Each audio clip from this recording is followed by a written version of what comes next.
Graças e paz, queridos, tudo bem? Eu venho tratar de um assunto hoje um pouco polêmico, né? Você já deve ter visto aí o tema aí. Questão de ordenação feminina.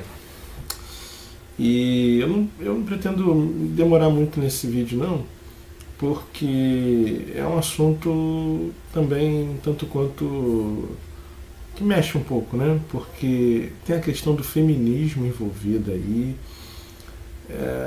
Mas vamos para um dos textos em que quem defende a não ordenação feminina se baseia.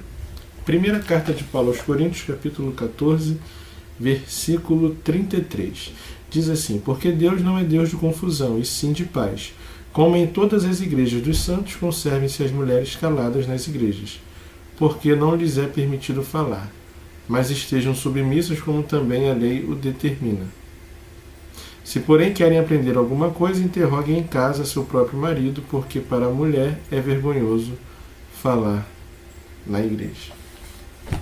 Pois bem, de posse desse texto, alguns defendem a não ordenação feminina.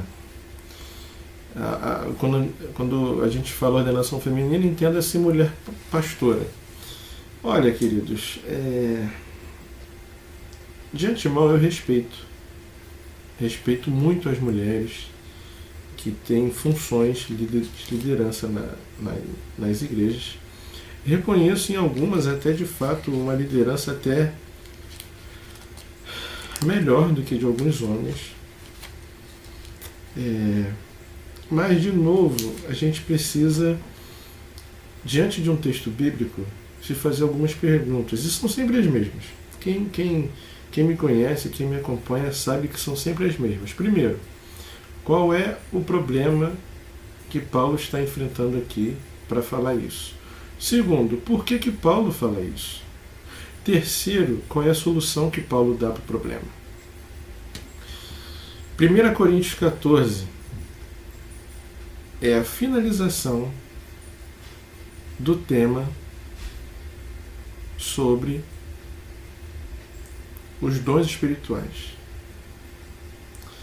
Paulo está tratando de uma questão que está acontecendo na igreja de Coríntios, que é a questão da desordem no culto. Se você pegar do capítulo 12 ao capítulo 14, você vai ver que Paulo vai tentar reorganizar o culto na igreja de Corinto, que está uma bagunça. E pela narrativa você vai ver que está uma bagunça. E Paulo vai botando algumas normas para isso. Paulo não está preocupado com ordenação feminina. Paulo não está nem respondendo essa questão. Paulo não está nem pensando sobre isso. Até porque, na cultura em que Paulo estava inserido, era inadmissível que uma mulher liderasse, de fato.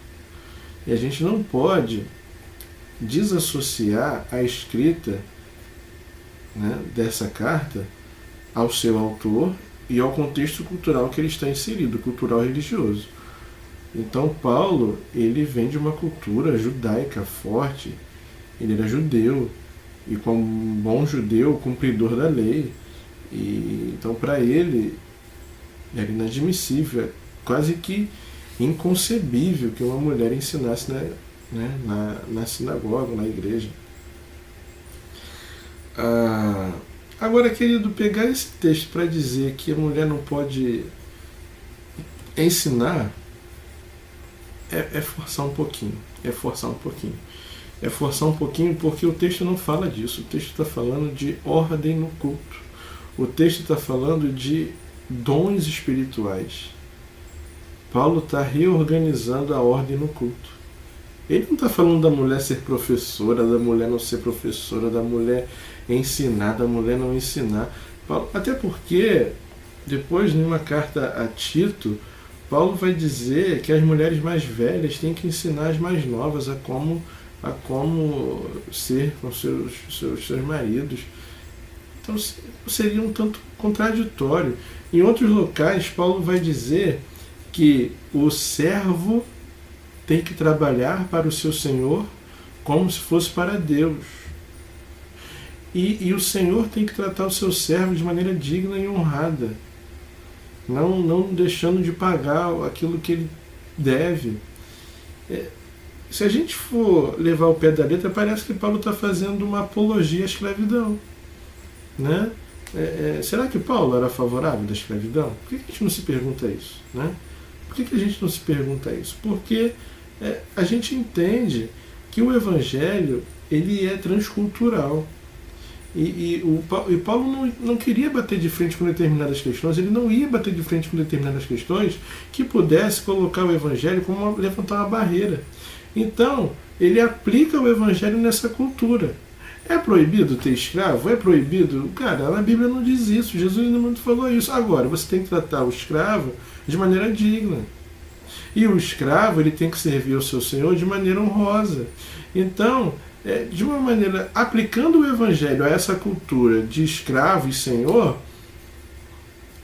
quase que inexiste escravidão, se seguir as orientações bíblicas, né? Então, na verdade, a gente não vê Paulo ali, porque Paulo faz essas orientações, não nos dá a entender que Paulo está fazendo apologia que haja escravidão nos nossos dias, né? Ele simplesmente não toca no assunto, ele trata do assunto da maneira como tem que ser tratado. Olha, no Evangelho, o Senhor não deve tratar de maneira desrespeitosa o seu escravo, e o escravo tem que servir ao seu Senhor como se servisse a Deus. Ele está aplicando o Evangelho, né? Agora, tirar desse texto aqui de 1 Coríntios que a mulher não deve pregar, que a mulher não deve ensinar, é um tanto quanto um mínimo, assim, o mínimo que se pode dizer é que falta uma boa hermenêutica. Uma boa hermenêutica, na minha humilde opinião, tá? Assim, eu sei que talvez alguém vai ficar chateado comigo, mas enfim. Agora, eu tenho a dizer o seguinte, que eu tenho uma certa resistência a entender mulher, a função da mulher como líder na igreja, como pastora, né, como se fala, por uma única questão. Um princípio bíblico colocado pelo próprio Deus no Éden. O princípio da autoridade, da responsabilidade, da liderança familiar, da liderança de todas as coisas que estão na terra, foi dada ao homem. Então me parece que no caso de uma mulher pastora, fere esse princípio, né? E aí, corroborando com isso, tem várias outras questões, outros argumentos, mas o principal para mim é que Deus instituiu um princípio de liderança. O homem é o cabeça e a mulher a sua auxiliadora. A função da mulher antes da queda perante o homem era de auxiliadora. E isso não é demérito algum. Isso não é machismo, não é nada. Isso é um princípio bíblico.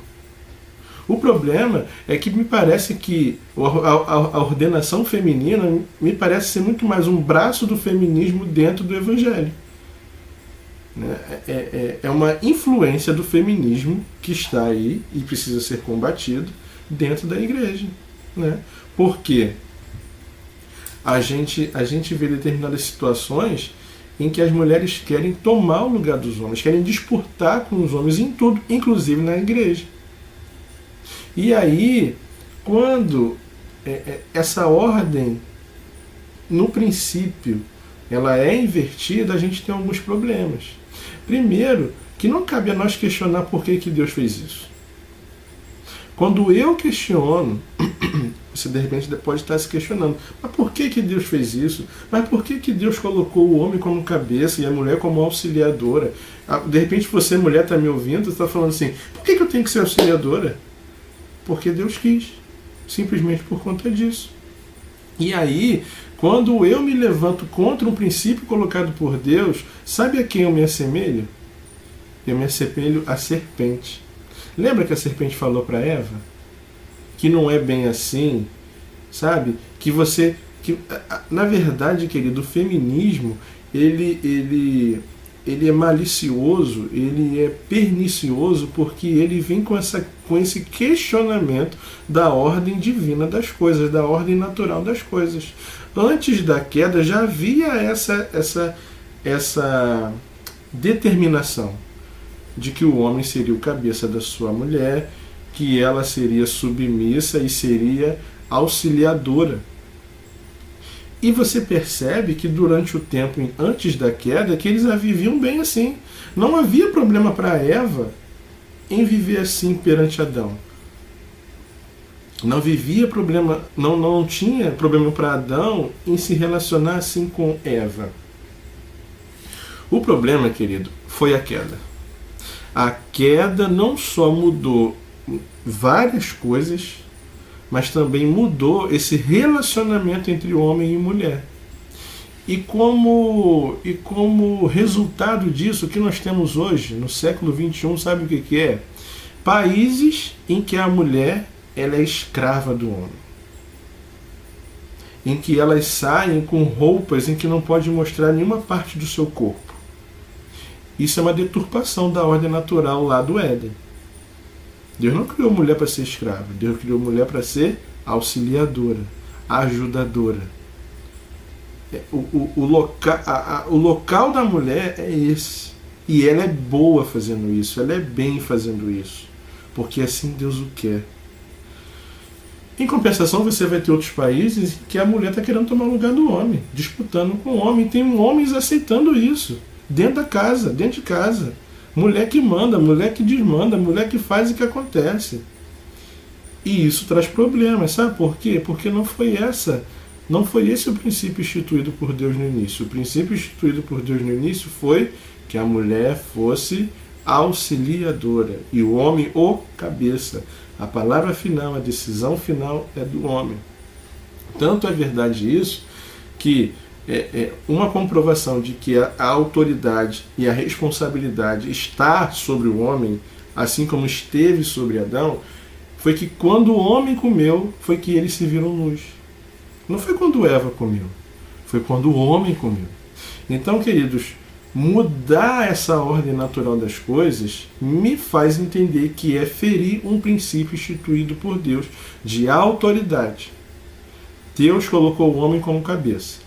E esse princípio não pode ser violado, em hipótese alguma. E Deus criou a mulher para ser auxiliadora desse cabeça. E esse princípio não pode ser quebrado em hipótese alguma.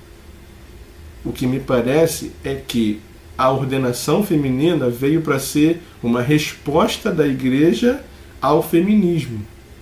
De que as mulheres na igreja também têm voz, de que as mulheres na igreja também podem ser líderes.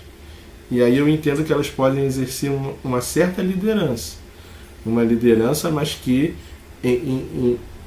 no macro é o pastor, é o homem, é a figura do homem que estará liderando essa mulher. Né? Por que nós queremos assim? Porque isso é machismo? Não. Porque isso é um princípio instituído por Deus. E a gente não tem como questionar, a gente não pode questionar isso. A gente não pode questionar o porquê que Deus faz assim. Porque senão a gente vai estar sendo igual a serpente. Na verdade, o argumento do feminismo está justamente na fala da serpente. De que não é bem assim. Não é bem assim que Deus falou. Não é bem assim. Desculpa. Então a gente precisa repensar essa questão. Então, como sugestão, eu acho que daqui por diante você pode pensar assim, a questão da ordenação feminina é se vai ferir ou não o princípio bíblico. Eu acho que fere. Um princípio divino. Eu acho que fere. Eu acho que fere. Independente de todas as outras citações bíblicas, eu acho que a gente não resolve essa questão. Se a gente resolver todas as outras, a gente vai esbarrar nessa, do princípio bíblico lá no Gênesis, lá no Éden. E aí, querido, não dá. Né? Como o próprio nome do canal diz, sola escritura, é uma das bases da reforma protestante. Eu não estou aqui para discutir religião, denominação, apesar de ser congregacional, apesar de a minha denominação ainda não ter mulher pastora oficialmente, mas independente se ela vai ter um dia ou não, mas a minha opinião, meu ponto de vista bíblico, a partir das escrituras, a partir da Bíblia, é esse. Né? É o princípio bíblico colocado lá no Éden. Tá bom? Deus possa te abençoar, espero que você reflita sobre isso e estude. De repente você consegue entender melhor, de repente até você consegue refutar, pode mandar comentários aí, responder por e-mail, que não tem problema nenhum. Há um respeito. Eu respeito sua opinião. E assim, mas eu espero também que você respeite a minha. Tá bom? Deus te abençoe. Graça e paz.